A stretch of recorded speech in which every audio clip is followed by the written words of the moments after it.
Testing. Oh, okay. Yeah. Oh, so now, okay. You know what? It's not to be salty anymore. Hi, my name's Ormaster 101.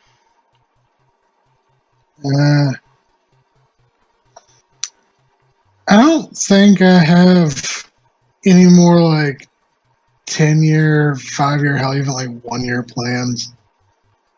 I don't think I'm capable of making them. Like climate change, COVID, grief, and just the overall recognition that we're living in the end of the world as humans know it has just removed all semblance of an ability to like plan for the prolonged future. And at this point, I just exist until I don't. Okay, question. You know that we're recording. Are you doing a bit? No. Okay. Are you angry at me? No, for I mean venting? I'm not. I'm not angry at you for venting. I'm asking, are you aware that you're venting while you're being recorded? Yeah. Okay, I just wanted to make sure you knew that. Yeah, fair. Okay, today we're playing micro mages. It's not as weird as it sounds. An unrelated note. All of the Muppets are queer leftists. Like, I don't make the rules. Even Sam the Eagle. Like, yeah, Sam the Bald Eagle may be crotchety and old and set in his ways, but that man lived in a rundown hotel, surrounded by gay hippie musicians, and you know for a fact he is not a conservative. Does it freak you out that they are neither puppet or mupp? They are Muppets. Technically, they are puppets, but yeah.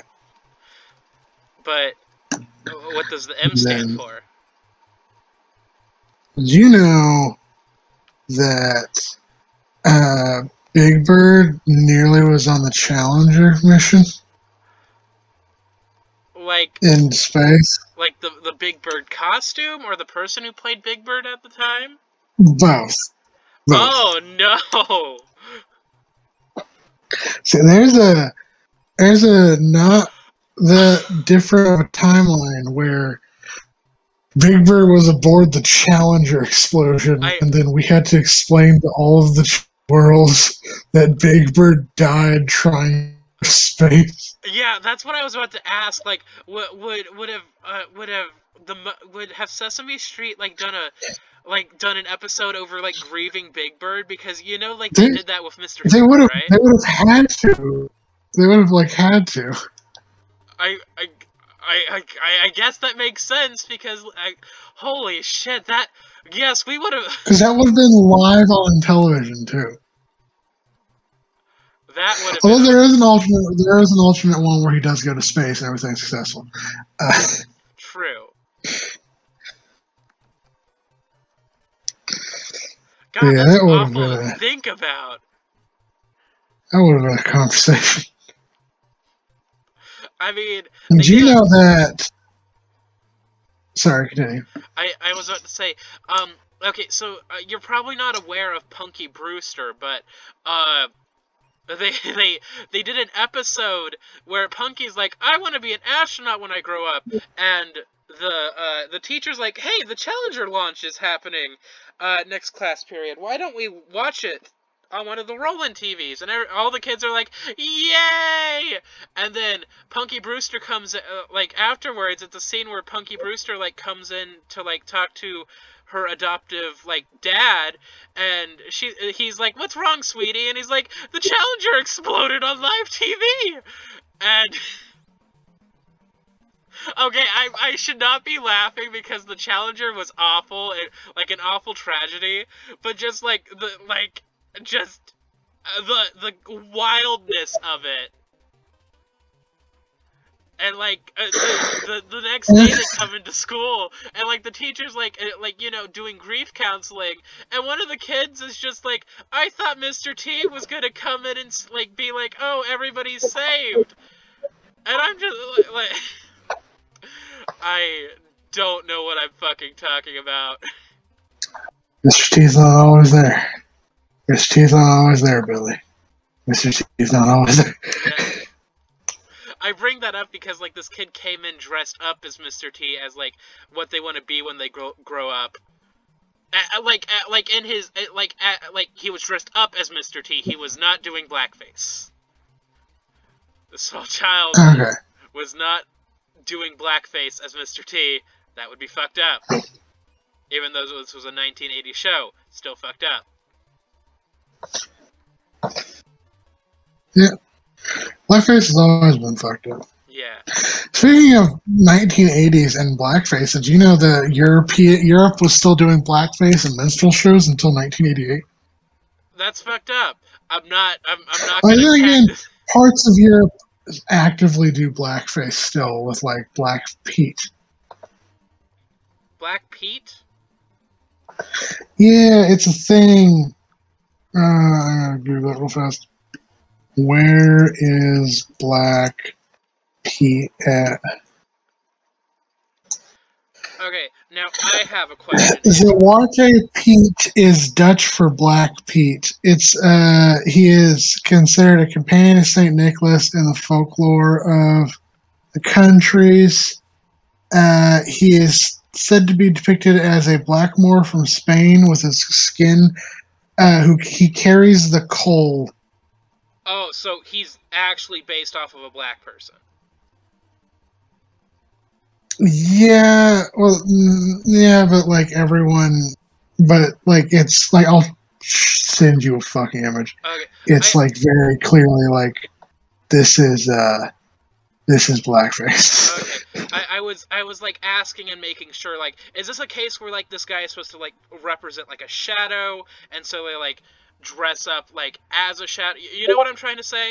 It's like how people like got upset at somebody who was cosplaying as Peter Pan's shadow with their friend, and it's like, this is blackface, and it's like, no, this is a person that's painted black. And I don't mean like as like black as an African American, I mean like the color black. This person's supposed to be a shadow. But if it's straight up blackface, hang on, I'm in the middle of a boss fight. Let me check my Discord on my phone. Hang on. I should have played this for Halloween. This is spooky too. Hang on, sorry, I gotta look at this picture that my associate Zero Yeti has sent me. Oh yeah, no, that is. Yeah, no. This is Sweden. What is you doing, sweetie? Yeah, you know what's worse? What? They did children's pageants of it. Oh no! Oh fuck! Oh god! I'm not. Oh my god! Okay. How do I explain this? No, please stop. Please stop. It's Okay, making me hella uncomfy. Yeah. Not to sound like a jackass, I guess. Sometimes you gotta let traditions die. And I feel like this is a tradition that you need to let die. Yeah, this isn't like Krampus. This is like... Yeah. Yeah. Like, if you're doing Krampus and you're dressing up in black, that makes sense, because Krampus is like, well... But don't paint your face black. Yeah, don't paint... Like, you Krampus put on a goblin mask. Put on a goblin mask, have like black fur, because that's what Krampus looks like. He has black fur. But yeah, no, this is not okay. Oh, speaking of Christmas, did you know that the real Saint Nicholas was born in the second half of the 3rd century to a family of moderately wealthy Christian Ethiopian immigrants in the village of Patara in Asia Minor, what was called at the time, in what is now modern-day Turkey, Uh-huh. during the Roman Empire. In his youth, he made a pilgrimage to Egypt and Palestine. Shortly after his return, with the help of his uncle, he became the bishop of a town of Myrna, also in what is now Turkey. Santa Claus was black. Like, the real-life Santa Claus was black. Huh. He was also skinny. And his beard was gray, not white. Interesting. Because we have, like, depictions at the time. Here, I'll link them to you. That show him was like, yeah, he was a skinny, black, bearded man. Skinny black otter, got it. Really? What? But I don't know how to respond. Yeah,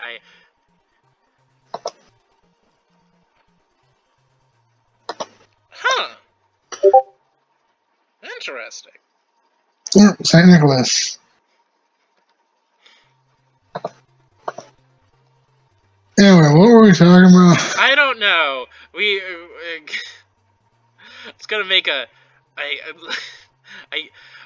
Okay. We talked about Sweden doing blackface still, because of a tradition. Then Black Saint Nicholas. Oh, here's another. I guess we're just now doing facts. Here's another random fact. Did you know that since your skull cannot make facial expressions, all that's just done on the flesh around it? So, like, your skull can't make facial expressions. Yeah. Yep. It's all about them ligaments and toes. Nope, not toes. Here's another one. There is a place on Earth that will be your final resting place. It's just waiting for you to arrive. Every minute that you're not running, I get closer. That's my random fact. The snail gets close. The snail gets closer. Do you not know about the snail? No, it's like... wait, okay. I'm thinking of, like, the Rooster Teeth, like, $1 million butt episode where it's like, you get $1 million. Yeah, but the snail follows you around for the rest of your existence, yeah. And now there's all these memes just like me and the snail at the end of the universe. I mean, okay. Like, okay, so you get $1 million, but, like, a snail... And like, immortality. And immortality. But the snail follows you... The snail follows you constantly, and if it touches you, you instantly die. Yeah. I honestly don't think that would be much of an issue. Like, okay, like, I mean, okay, so, like, what's the rhythm? Like, it's just like, okay, so are you aware of where the snail is at all times, right? Or are you unaware of the snail's location? You are not. You are unaware of the snail's location. Okay, so I would say you, like, wait long enough to, like, you know, see where the snail is, and it's like, oh shit, the snail's, like, right here in my hometown. I have found it. Then once, you know, I have eyes on the snail, I go to a location that is, like, the furthest away from where I am currently. You know what I mean? Yeah. Plus, it just feels like... Well, again, how would you know where the snail is at all times? Well, like, is this like a semi-omnipotent snail? Like, if it knows exactly where you are at any given time, and it can't, like, speak or anything, but has, like, a decent level of intelligence. Right, but if it's, like, outside of my house, can it get inside of my house? I mean, regular snails can do that, so yeah. Huh. Oh, God. And then, I should probably just say an actual random fact. Hydrogen peroxide comes in brown and black bottles because exposure to light decomposes the solution. Oh. I should know that because, like, I've done two, like, I've had to do chemistry twice. Victor Goldschmidt, the founder of the modern Geochemistry Association. The founder of modern geochemistry, carried a cyanide pill as a last resort in case he was captured by Nazis. When a rival worked in the same institution asked him to create one for him as well, he stated, "Cyanide is for chemists. You are a mechanical engineer. Here's a rope." What the fuck? Damn.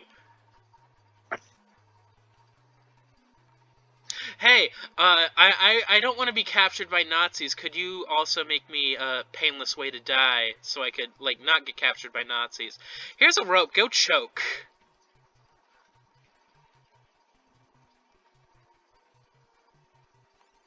The Celebrity Jeopardy sketch on Saturday Night Live was originally written by Norm Macdonald, who in turn credits Eugene Levy for generously sharing the concept from an SCTV skit, which Norm watched as a child. Damn. California has oil rigs that are hidden in plain sight in metropolitan areas by constructing fake buildings around them. Those like warehouses. That sounds awful.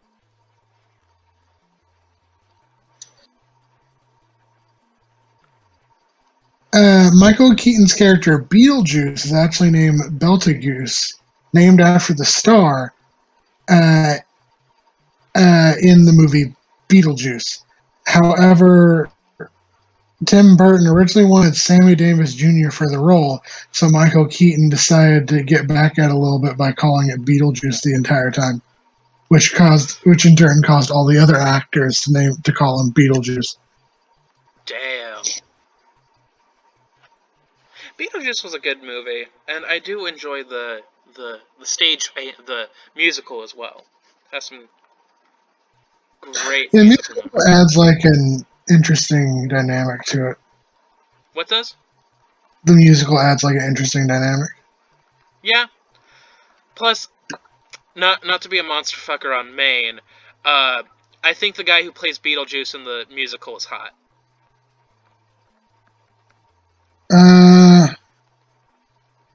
What was I doing? Oh, yeah. Leonardo da Vinci is credited with the invention of ball bearings. Yeah, balls.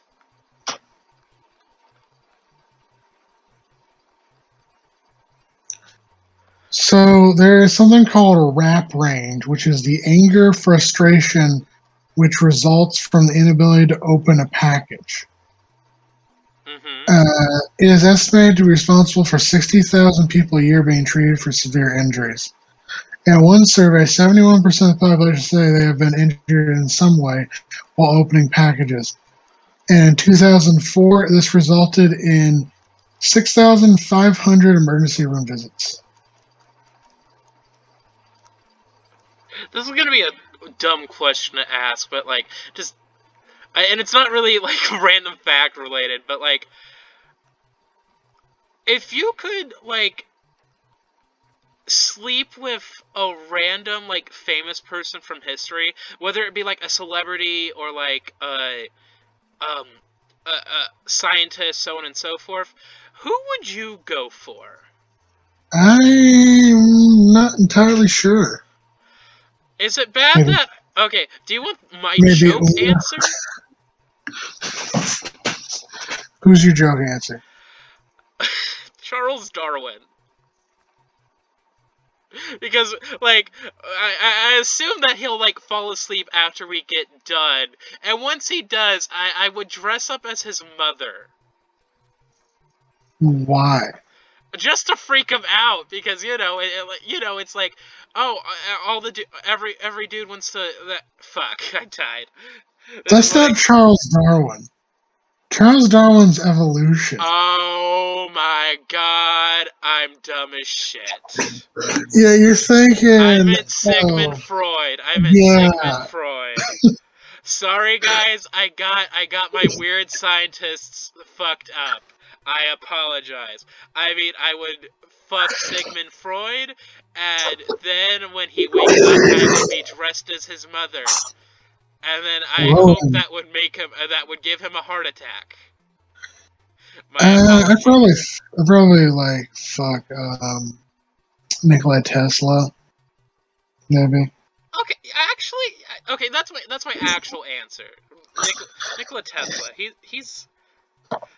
Have you seen pictures of him? He's kind of hot.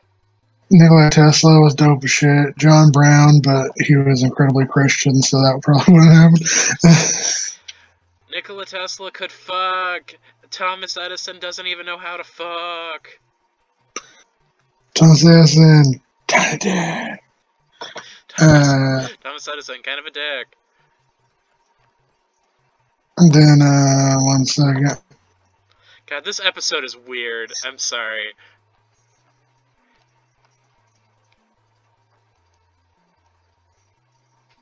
Honestly, a lot of the female pirates can just, like, get it. Like, Mary Anning and, like, Ching Shi and Bonnie Reed. Yeah, they were, like, they were pretty good. They were pretty bomb. Who was the Japanese? I think it was Japanese. And Bonnie and Mary Reed. What the fuck am I talking about? Was it a Japanese or Chinese emperor? Okay, they were the one that like they fell asleep and like one of their like male cohorts fell asleep on their robe with them, and like the guy was like, well shit, I don't want to wake him up, he's too cute like this, and so they cut their robe to get to like, you know, get away. Well, not get away, but like be able to go do what they need to do without like excuse me, without like, damn, what the fuck, without like waking their companion. You know who I'm talking about, right? Yeah, I know who you're talking about. Just solely based on that story alone, I would be like, I'd like to get with that. This has been a weird episode. I apologize. Oh my god, we've been recording for 22 minutes. Yeah. I guess on that note, just this knowledge of we've been recording for almost half an hour, I guess that's the end. Bye. Bye.